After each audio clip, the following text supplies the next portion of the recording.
2 boxeadores no ringue. Um é a maior potência militar do mundo. 11 superporta-aviões, ogivas nucleares suficientes para apagar civilizações inteiras. O outro é uma ilha do tamanho da Bélgica. 0 porta-aviões. Uma população menor que a de São Paulo.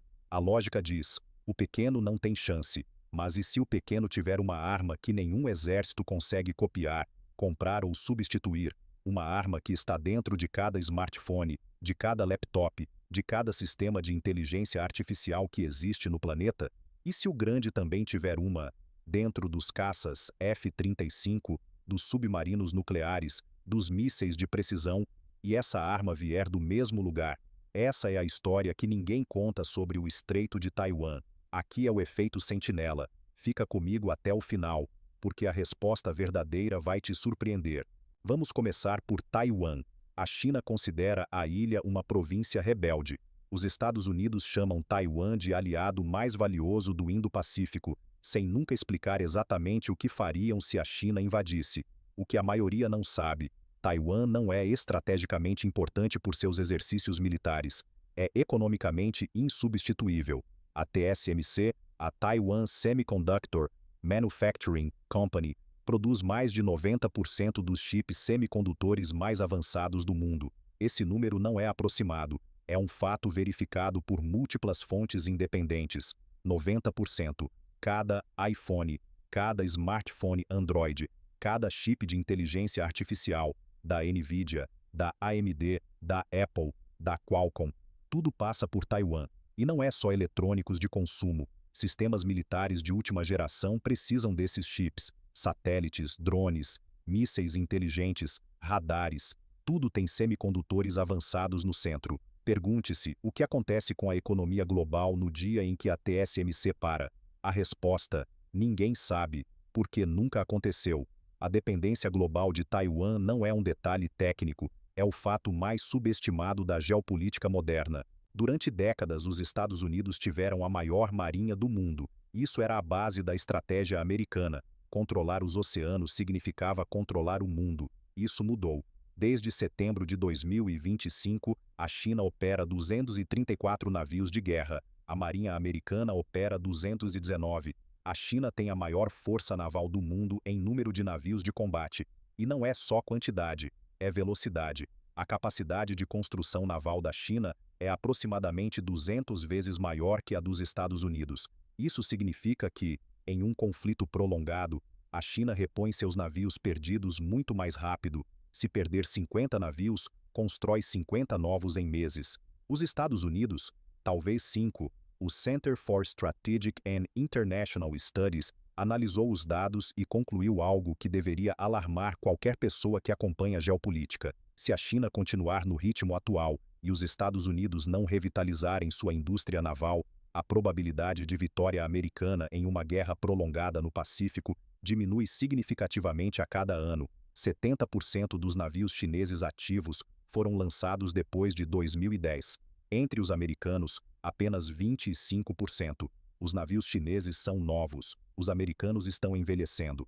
Vamos falar sobre ogivas nucleares. Quantas ogivas a China tinha em 2020? Cerca de 200, segundo o Pentágono. Quantas tem em 2024? 600. 600 ogivas operacionais. A China triplicou seu arsenal nuclear em apenas 4 anos. As projeções apontam para mais de 1.000 ogivas até 2030, com crescimento contínuo até pelo menos 2035. A Defense Intelligence Agency chamou essa expansão de a mais rápida na história.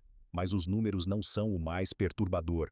O mais perturbador é o que a China está fazendo com essas ogivas. Ogivas de baixo rendimento para uso no campo de batalha, não como dissuasor, mas como arma tática. Veículos de planejamento hipersônico, que voam tão rápido que tornam sistemas de defesa quase inúteis. O submarino Type 096, com capacidade de lançamento nuclear via mar, dando à China uma tríade nuclear completa.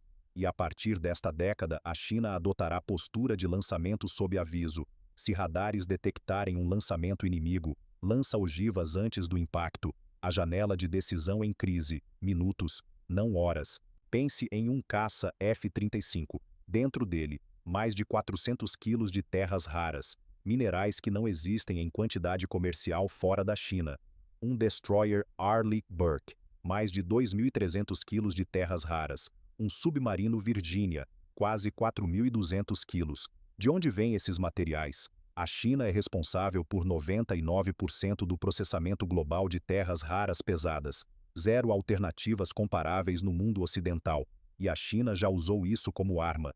Em 2010, proibiu as exportações de terras raras para o Japão durante uma disputa de barco de pesca. A economia japonesa congelou. Empresas como Toyota e Sony tiveram que negociar. Entre 2023 e 2025, a mesma coisa com os Estados Unidos, restringindo exportações de galho, germânio, grafite e antimônio. Os Estados Unidos não têm capacidade de processar terras raras pesadas internamente, nenhuma. Os investimentos do Pentágono para criar essa capacidade devem atingir a meta apenas em 2027, e mesmo assim a produção americana será menos de 1% do que a China produz hoje. O F-35 americano depende de terras raras chinesas. A arma que deveria proteger os Estados Unidos depende de materiais que só a China controla. Vamos fazer o exercício mais importante deste vídeo. Cenário 1. A China invade Taiwan. A TSMC para de produzir chips imediatamente. A economia global perde 90% dos semicondutores avançados. Smartphones, computadores, carros, aviões, sistemas médicos, equipamentos de defesa. Tudo para.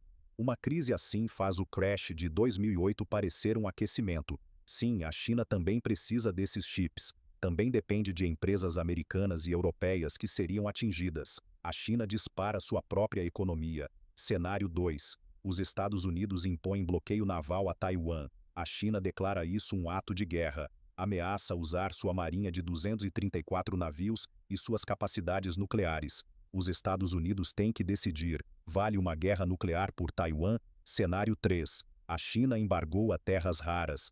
Os Estados Unidos não conseguem produzir caças F-35, submarinos, mísseis Tomahawk. Ao mesmo tempo, a China sacrifica seu próprio setor de tecnologia. Ambos perdem. Agora você entende a armadilha. Não é que Taiwan seja perigoso porque a China pode conquistar. É perigoso porque qualquer força, de qualquer lado, dispara uma catástrofe que nenhum dos dois pode controlar. Em maio de 2026, Xi disse a Trump: a questão de Taiwan é o assunto mais importante nas relações entre China e Estados Unidos. Se mal manuseada, pode levar a conflitos. É a mesma lógica da Guerra Fria, destruição mútua assegurada, mas agora é assimétrica e complexa. Não é só nuclear, é convencional, econômica, tecnológica, industrial, e envolve cadeias de suprimento que entrelaçam os dois países de formas que não existiam com a União Soviética. 3 cenários prováveis. Caminho 1. A tensão crônica. A China continua expandindo. Os Estados Unidos gastam 2,8 vezes mais, mas perdem terreno em indicadores navais e nucleares. Taiwan permanece em tensão permanente. Nenhum lado dá o passo definitivo, porque o custo é alto demais para ambos. Caminho 2. O acidente. Um exercício mal interpretado, um incidente no mar, um erro de comunicação. A China agora tem lançamento sob aviso. A Marinha Americana está sob pressão. Um acidente não é automaticamente guerra, mas escalada é possível. Caminho 3. A adaptação. Ambos reconhecem que o conflito é custoso demais e começam a buscar alternativas. Mas esse caminho leva anos, talvez décadas, e a tensão continua. Quando você pega seu celular de manhã, quando abre seu laptop, quando seu carro moderno liga a tela, você pensa em Taiwan, em terras raras, em 234 navios chineses? Provavelmente não. E é exatamente esse o ponto. A maior potência da China não é seu exército, não são suas ogivas, não são seus navios. É o fato de que a infraestrutura invisível da economia global, chips, minerais, tecnologia, está entrelaçada com a China e Taiwan de uma forma que não pode ser desfeita facilmente. Quanto mais poderoso um país se torna na economia global, mais vulnerável também se torna. Ninguém pode simplesmente substituir qualquer desses elos. Por isso, o Estreito de Taiwan é, paradoxalmente, o lugar mais seguro e o mais perigoso do mundo ao mesmo tempo. Seguro porque nenhum lado pode arcar com o custo de uma guerra. Perigoso porque se algo sair errado, o efeito cascata vai além de qualquer planejamento militar. Se esse vídeo te fez pensar diferente, Deixe seu like, se inscreva e compartilhe com alguém que precisa ouvir isso. Nos vemos no próximo vídeo.